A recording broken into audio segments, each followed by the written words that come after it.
All right. So tonight we're going to pick back up kind of where we were. We didn't really get far last week because we were talking about the different places, and I really had you flipping back and forth.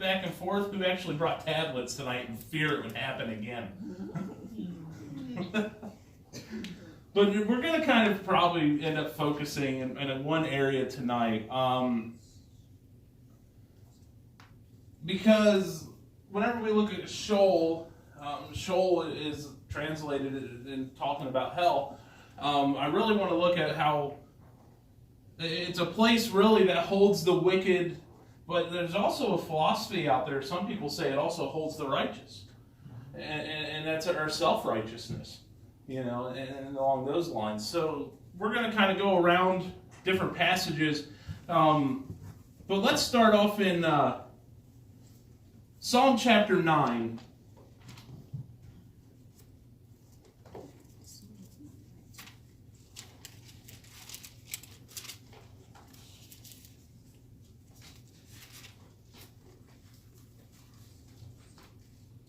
Psalm chapter 9 tonight, and if somebody would like to read verses 16 through 20.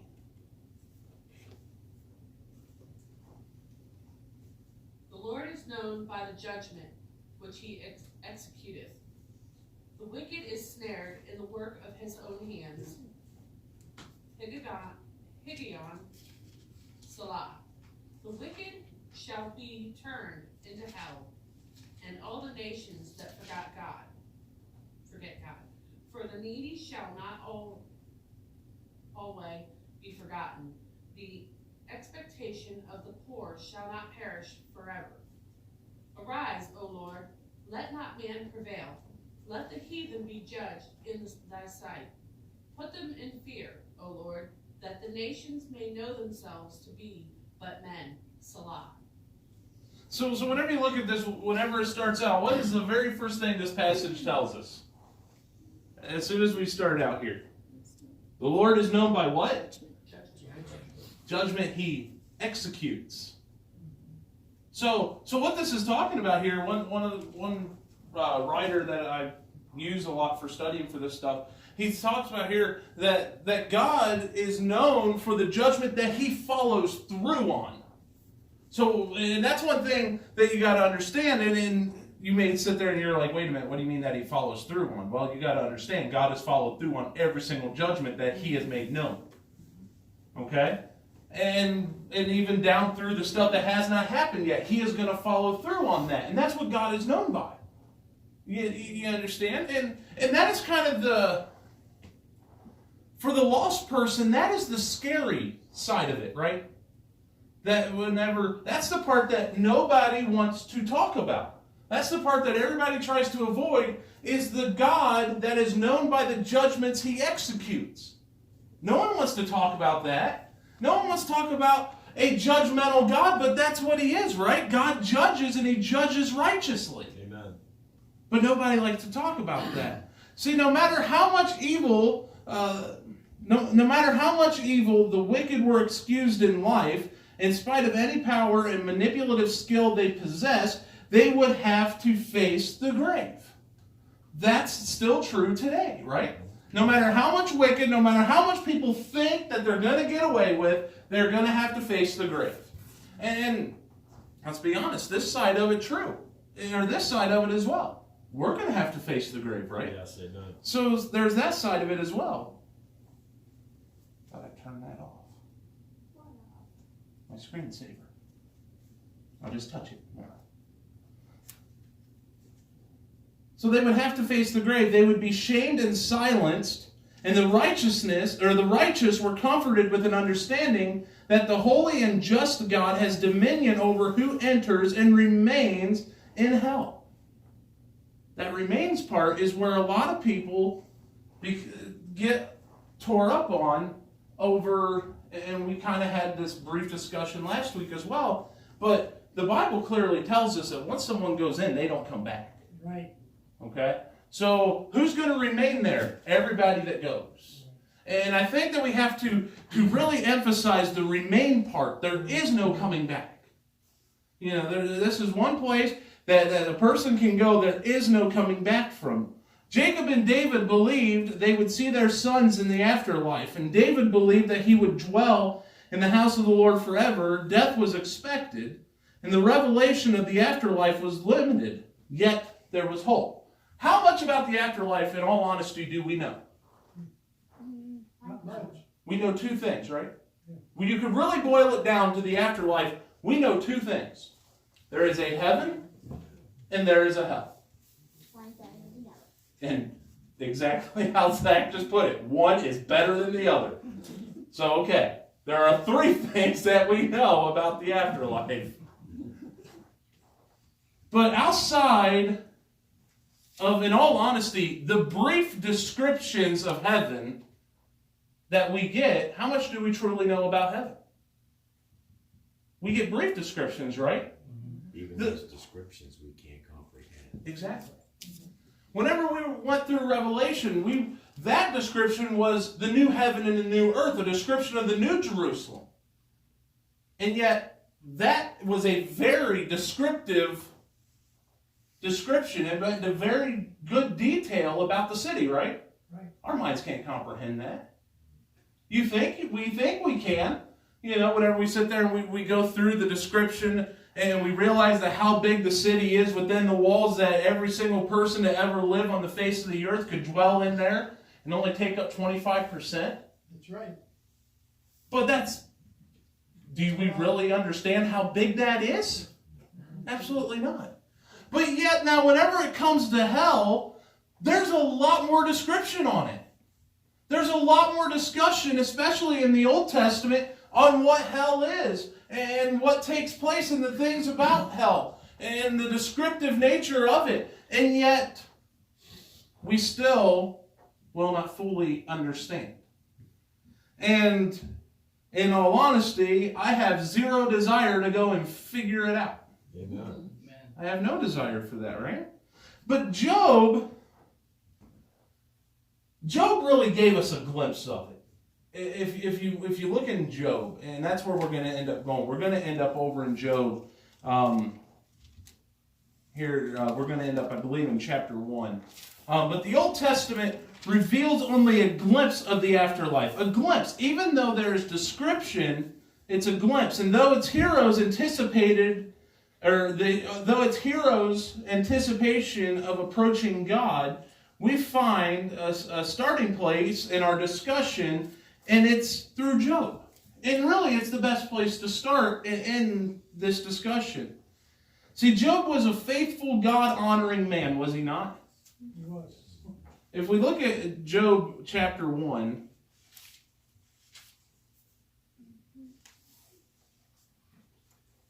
how is Job described?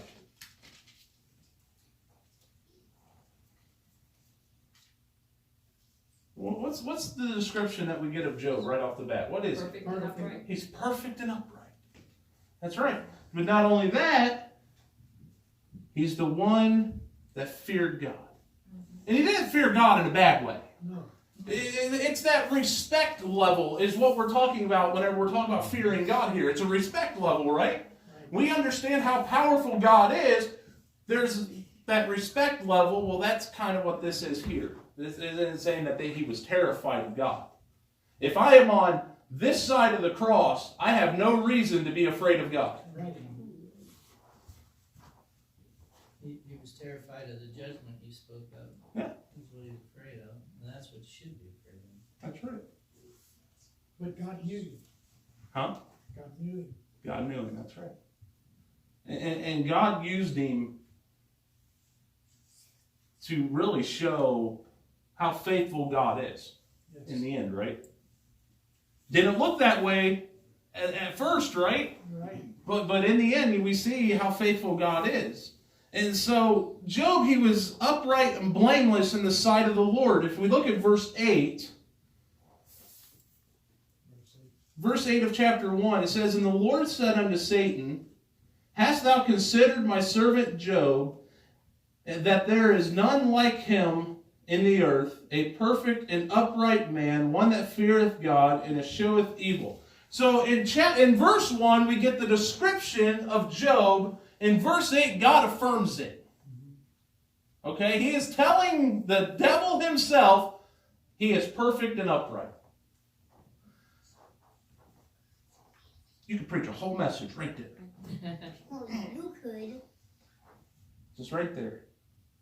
See, in a short time, his livelihood, servants, children, and physical health had been stripped away from him by Satan in an effort to prove to God that Job only honored him because he was blessed. How true of a statement is that, though, in today's world? Let's fast forward to today. How many people would be said they are perfect and upright in the eyes of God only on their good days?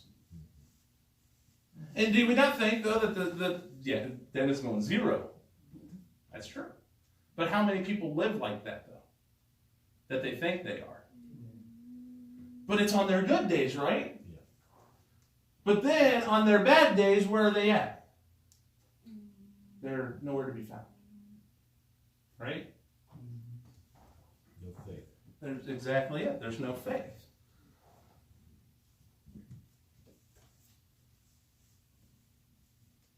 To add insult to his suffering, his friends repeatedly attempted to accuse him of some unconfessed sin because they believed that these kinds of things only happened to those who had somehow offended God. And in all honesty, the things that were happening to Job, they had every right to think that, didn't they?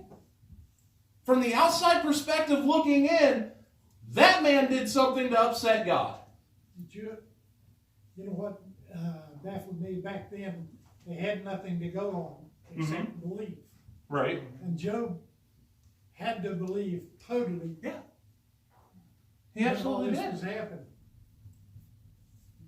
See, what happened to Job is Job ended up in a spiritual crisis. And that is the center point of the difference between heaven and hell. And that's kind of what we're going to talk a little bit about tonight as we get into this. Remember, we're still in the opening paragraph of this whole study. Okay?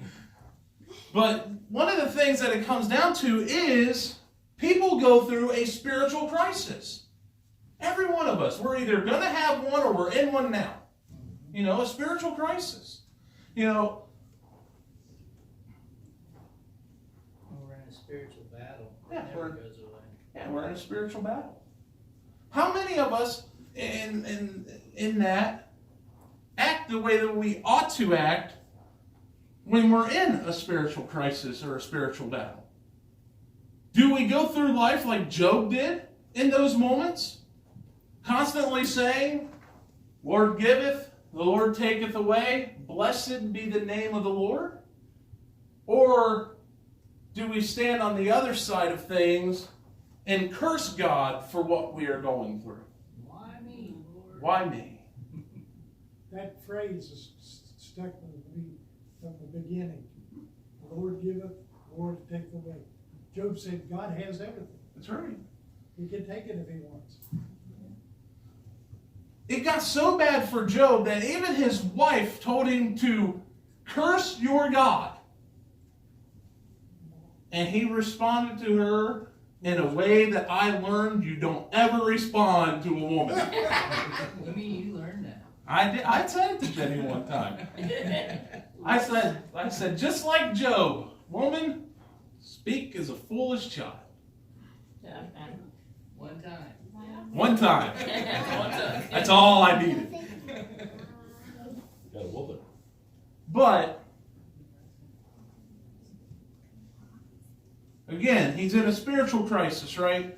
On one hand, he wanted to say it would have been better if he were never born or if he somehow be hidden in hell until God's wrath is past. That is in Job chapter 3. Yeah. Let's flip over to Job chapter 3. And if somebody would like to read just here in verse... where do I want to go here? I'll just start reading here in verse 1. After this opened Job his mouth and cursed his day. And Job spake and said, Let the day perish wherein I was born. and the night in which it was said, there is a man-child conceived, let the day be darkness. Let not God regard it from above, neither let the light shine upon it. Let darkness and the shadow of death stain it. Let a cloud dwell upon it. Let the blackness of the day terrify it. As for that night, let darkness seize upon it. Let it not be joined into the days of the year. Let it not come into the number of the months. Lo, let that night be solitary. Let no joyful voice come therein. Let them curse it that curse the day, who are ready to raise up their mourning. And he goes on and on and on. He had an idea that he did something to God. Mm-hmm. That's what and he was so worried that somehow he shouldn't be born. But could you imagine the spiritual battle that someone has to go through, that they basically say, I would rather be in hell than deal with this? That's what Job was going through here. But yet, what did he still say? The Lord giveth, the Lord taketh away. Blessed be the name of the Lord. Amen. See, I think too many times, whenever people get into these situations, they only do this part of Job's response. Right? They don't go as far as saying, I would rather be in hell than deal with this. But they, more along today's translation, would be something like, I would rather do it alone than have God put me through this. Right? Well, it's a dangerous situation, because whenever you get away from the presence of God, bad things happen.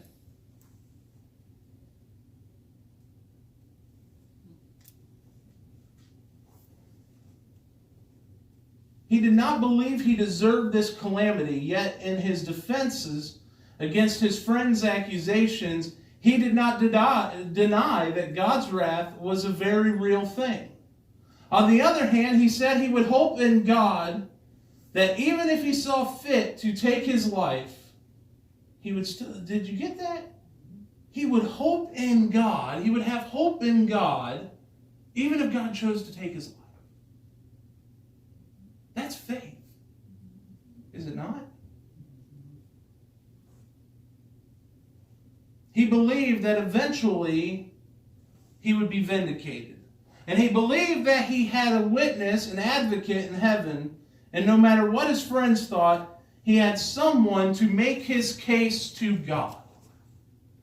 There is where the difference lies between heaven and hell. We have someone that makes our case to God. We don't do it. Do we understand that? We don't do anything to make our own case to God. Jesus does. Let's go over to Job 19.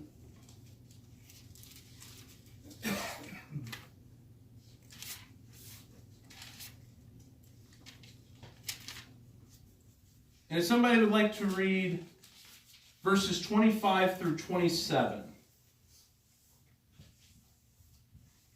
For I know that my Redeemer liveth, and that he shall stand at the latter day upon the earth.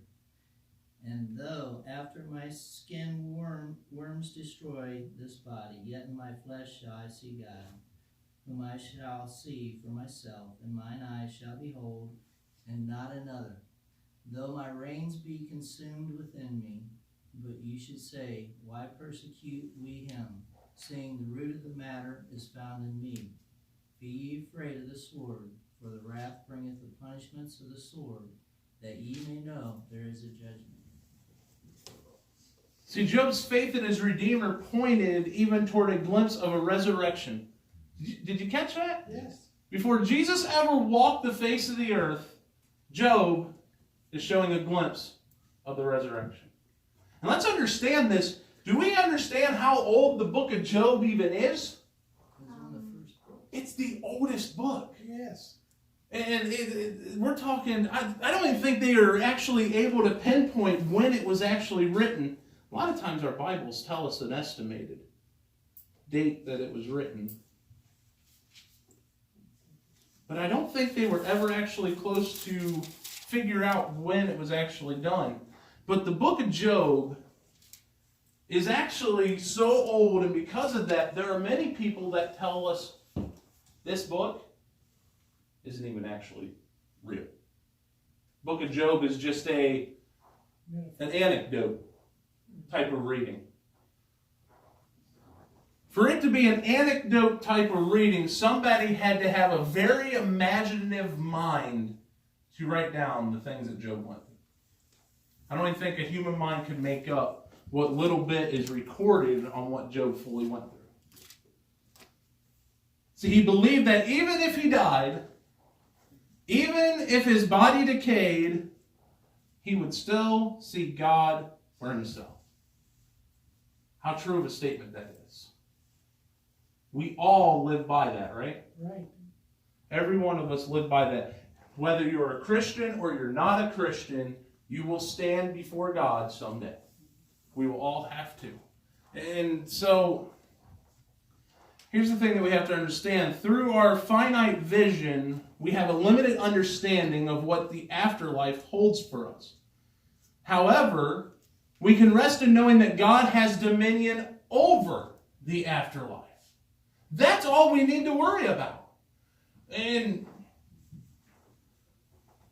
we don't need to worry about all the little specific details that our human minds have to know. We really do. I had a person actually one time ask me, how hot do you think hell is? What does it matter? What does it matter how hot hell is? I don't know. I don't want to know. No. But what matters is that God has full control. Yes, amen. Right?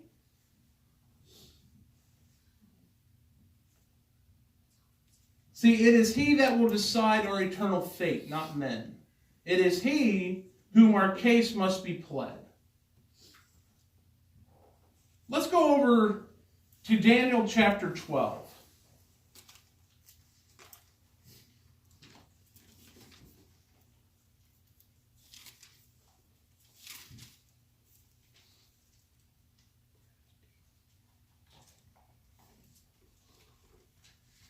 I got this new Bible and I feel like I can never find anything in it. I got used to the old one. This is bad. How good does this look? I'm sitting up here in the front of the book going, where on earth did they move it to?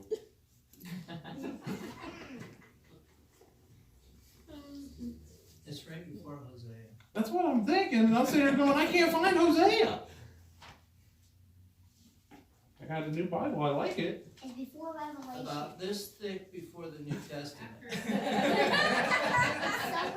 Thank you for that. Because you know, every Bible is the same. It's somewhere before Revelation. Yeah, let me see here. It's on page 10. I always like that. The preachers that get up there, and it's a good thing they do for visitors, right? When the preacher goes, it's on page blah, blah, blah of your pew Bible. And I'm sitting there in my Bible going, give me a minute. I'll get there in a second. Anyways, over in Daniel chapter 12, I have arrived. In verses 2 and 3, think about how impactful these verses are when we talk about hell. And many of them that sleep in the dust of the earth shall awake, some to everlasting life, and some to shame and everlasting contempt. And they that be wise shall shine as the brightest of the firmament, and they that turn many to righteousness as the stars forever and ever. The afterlife. And many of them that sleep in the dust of the earth shall awake, some to everlasting life, some to shame and everlasting contempt. This verse talks of us. Not everybody is going to heaven. It's what this verse tells us about. And so, as we study into hell, and really we're going to talk about the afterlife a little bit as well, because that's what it all is, right? You know, on the Mount of Transfiguration, Moses and Whenever they came down, they were bright, so bright. It was hard for people to look on them. The three that was there. John, Peter, and there's three of them that were Yeah. there. They couldn't look at it because it's so bright. We will be bright. We will have that newness. Mhm. That's what I see in this. Yeah. Your mind could drift through the water with this if you want to. Oh yeah. Yep. So let me ask you something. What do you think happens to a person when they die? Zach? The body goes into the ground, and then the spirit goes to either heaven or hell. In that specific order. In that specific order. Anybody else have an idea? Your spirit and your soul. Goes back to God. Okay.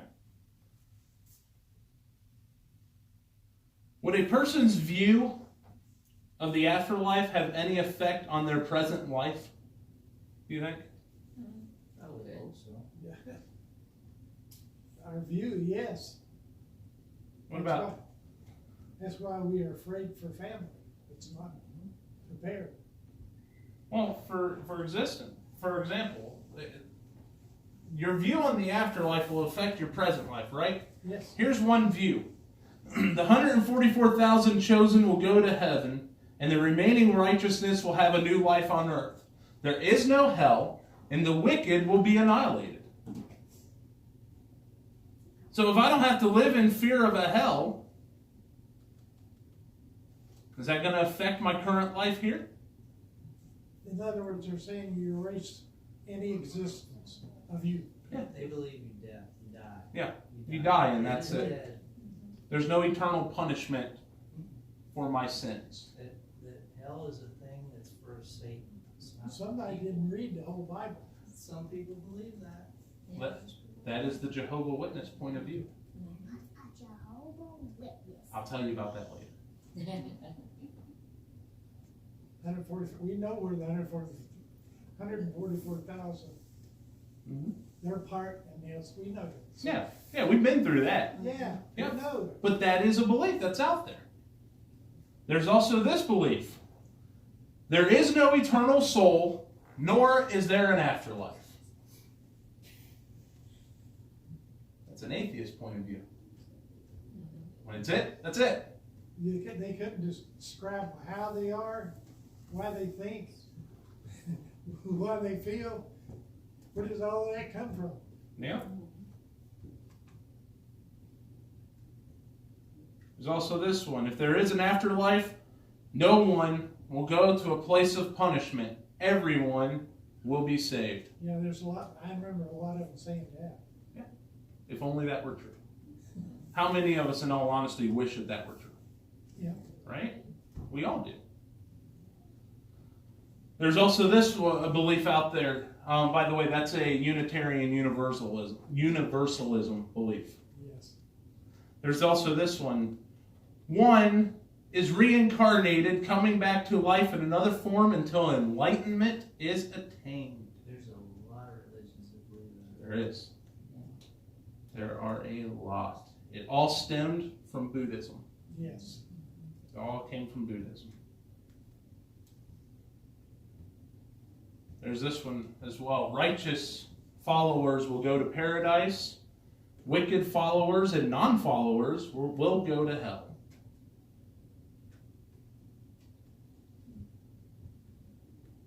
Sounds close, doesn't it? That is actually the Islam belief. That is the Islam belief of the afterlife. They believe they all got to go through hell. Yes, they do. And that, what's their guy? Allah. Oh, No, Allah's their God. Yeah, Who's Muhammad. Muhammad. Yeah. Muhammad will help them get through Yes. hell. Then there's this belief. All are wicked, none are righteous. Access to heaven is granted through grace for those who have been redeemed by Christ, but judgment and eternal hell for those who reject him in this life. See, that sounds really close to ours. It does, huh? It's because it is. It's because it is, Zach. You've been studying, has that? And there's one more. And I'm not bringing these up to make us talk about other religions or things like that, but I want you to know that this goes along the lines of what we talked about in the witnessing thing. You should know what some of these other beliefs are that are out there, because they could come up in conversation when you're trying to speak to somebody. But this is the one that gets me. This one gets me. All return to spirit world for a period of instruction before resurrection. Faithful followers of the faith enter the presence of God. Others who accept the teaching after death are rewarded in various degrees after a non-eternal stay in hell. Those who still reject the teaching will spend eternity in hell. That's the one that gets me. What is that one? That is Mormonism. Mormonism, okay. That is Mormonism. That is their view of the afterlife. Everybody will return to the spirit world for a period of instruction before their resurrection. There is also, it goes deeper than that. But they believe they can become a god. Yes. I was going to say, it goes further than that. They believe that if they are righteous enough and adhere to the teachings faithfully enough, they will themselves become a god. Of their own planet. Of their own planet. Unless they become so holy, they can replace the God of this earth. Is what they believe. Again, I'm not telling you that to make you think down on other religions or things like that. We have to have an understanding of other beliefs that are out there. Because every one of these are in Ohio. Every one of these beliefs. A lot of people think that Mormonism does not exist outside of Utah. But there's a Mormon church in Akron. A friend of ours actually attended it for a little while until she caught on to what it really was. But there are different views of the afterlife. So whenever we read through those, would a person's view of the afterlife have any effect on the present life? Absolutely, right?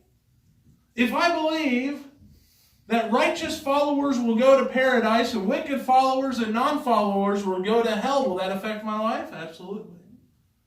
But the important one that we must believe in is all are wicked. Yes.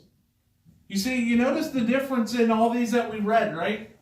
Only one of these afterlife beliefs stated that everyone is wicked. And that is the Christian belief. And we get that straight from Scripture. Right. For all have sinned and come short of the glory of God.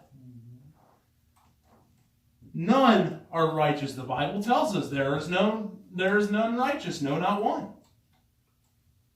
Access to heaven is granted through grace for those who have been redeemed by Christ. Salvation. Salvation. Through grace. Nothing I bought, nothing I earned. Through the grace. That's why it makes me realize. Yeah. So no man can boast. That's it. That's why what he was quoting there, that's why I believe in Christianity. God, you can't have what you want. God has to give it to you. That doesn't cost you nothing. They said everybody can obtain it. Everybody. Yeah. I had a book on these other religions. I couldn't actually wrap my mind around how they believed that way, even though I read it. Because my reading of the Bible is totally different. Yeah. Because every time I read, I pray for understanding, being able to see right at the time have the wisdom to keep it. So, knowing that kind of stuff, now let's switch gears a little bit. Warning signs. Think about this for a second. How many warning signs are out there? And I'm talking signs on roadways, signs that you see at work. If you go to the beach and you see a sign that says, sharks, no swimming, are you going out in the ocean? No. I don't need a sign. Yeah, some people don't need the sign. What if you see a sign that just says, warning, electrical hazard, keep out? Would you keep out? Oh, yeah. Would you keep out? I How many of us go past an electrical hazard without even realizing it every day? It's just not posted, so you don't think about it, right? What about if you saw a sign with a picture of a dog, and below it says, I can make it to the gate in 3 seconds. Can you? Are you going to challenge the dog to a race? Or are you going to stay away from it? I've got more of these. Don't worry. In case of fire, do not use elevators. If there's a fire in a building, are you going to take the elevator? No. I'm going to get out quicker. I can jump 4 and 5 steps at a time. Yeah. Quick way out.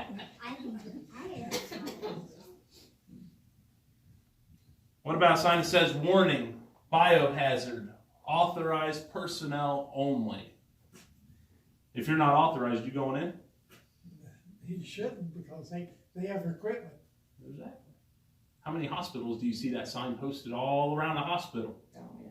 Have you ever wondered what was on the other side of the door? I don't want to know. I just let him go. Jesse's back there going, yeah. Yeah. You walk through that door and you let me know, sir. I ain't going. This one, I have never seen this sign. Caution, alligators, swim at own risk. You might see it down south. I was on Hilton Head Island and they said there were alligators all over Hilton Head Island. I never saw this sign. There's a picture down in Florida, Homosassa Springs. It was an award winner. It was really happening. It was right there. It's had right at the water, no swimming. An alligator was biting it. And somebody who's happened to be there snapped the picture.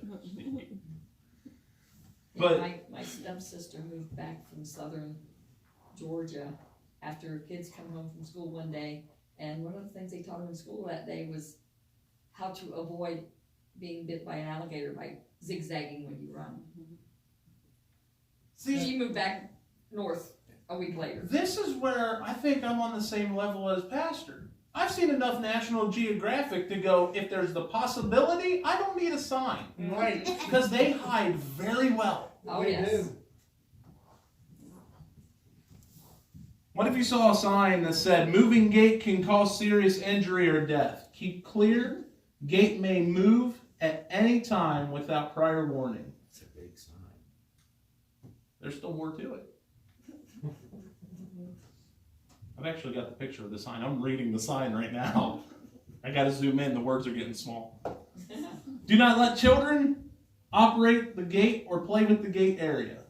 This entrance is for vehicles only. Pedestrians must use separate entrances. You saw that sign. Would you try to walk through that gate? I'm not going to lie. If it was open and I thought I had a chance, I'm going. Yeah. But what about this one? Do not enter, wrong way. Sadly, people ignore those signs. I don't know how many of you saw it, but over on 76, just outside of Akron, a semi just took the wrong turn in the middle of the day and came up onto 76 going the wrong direction against traffic. Here's the point about that. We have a sign right here telling us what to avoid Yes. and what we can go to, right? Just like every one of these signs that I just read here, it's up to you to listen to them or not. Speed limit sign says 55. How many of us do 55 on the dot? Jesse does not do 55 on the dot. He's doing 50. Okay? On a good day. Unless he's on a motorcycle. Yeah, Is he faster on a motorcycle? He's a Oh, he speeder on a speeds. motorcycle, Yeah. Touch it. It's, That's what he thinks. Taking out road. no, you can't. Bless his heart. I have no comment to that because I do have a reason. I'm not commenting. But the That's point is, hard to read between those lines. the point is there's signs everywhere, right? Right. Yes. It's up to us whether or not we're going to ignore them or actually adhere to what the signs are telling us. If we violate those signs and go against what those signs say, there could be consequences. If you are doing 55 in a 45 mile per hour zone and a cop sees you do it, there's a consequence for that, right? Or in my case, 52 in a 35. There's consequences. If you run a stop sign and you are caught doing so, there's a consequence. If there's a sign that says no swimming, sharks in water, and you dare tempt it, and you get bit by a shark, is it your fault or the shark's? It's your fault, right? I'm the guy, though, I'm sitting out there going, I'm in this shallow of water, what's the worst that could happen? I'll be the guy featured on the next Shark Week. It's a big meal. But those same signs are in here. And it's up to us to follow them or not. Here's the difference between those signs and these signs. The signs that I read off of here, you might get caught. The signs you ignore in here, you will get caught. There's the difference, right? And what is the biggest difference between the if you get caught versus if you obey? That could be your difference between heaven and hell. Yes. So that's why whenever we talk about the afterlife and things, we have to know about the warning signs that are placed in front of us. And we have to adhere to those warning signs. So what we're going to do starting next week is we're going to go into the New Testament. We spent a little bit of time here in the Old Testament. Last week we looked at all the different verses about the comparisons for Sheol and the other words that were used. And this week we talked a little bit about Job and how Job said he would rather be in hell than go through what he was going through. But on the other hand, he's saying, blessed be the name of the Lord. Next week we're going to go New Testament. And we're going to look at the warnings that Jesus gave. The signs. All the signs that he gave us. There are warning after warning that he gives us.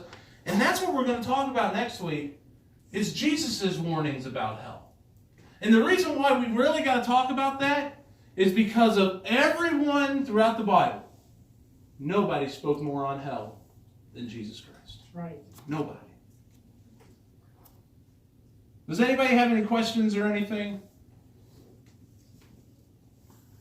Yeah, I don't know if I'm a little bit confused, but some. Okay, so we're saying that be absent from the body is present with the Lord. What are we saying about those that aren't saved? Are we saying they're going straight to hell, or where are they going? The ones that aren't saved, when they die here on earth now, what are we saying about them? Where is Straight. they're going straight? They still go straight. They're going I straight. think they still go straight to God for judgment, and then they were sent to hell. Well, their judgment's not until later. Because the Bible tells us even those in hell will be brought before judgment. And that is the second death. Okay. They go to purgatory. So they go to hell and then they're brought. We will.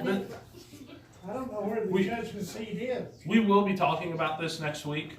Okay. We'll get into that next week because that's one of the scriptures that's used in this is because everybody quotes that, right? To be absent from the body is to be present with the Lord. And there are two separate beliefs on what that means. There really are. And they go straight to hell if they're on that side.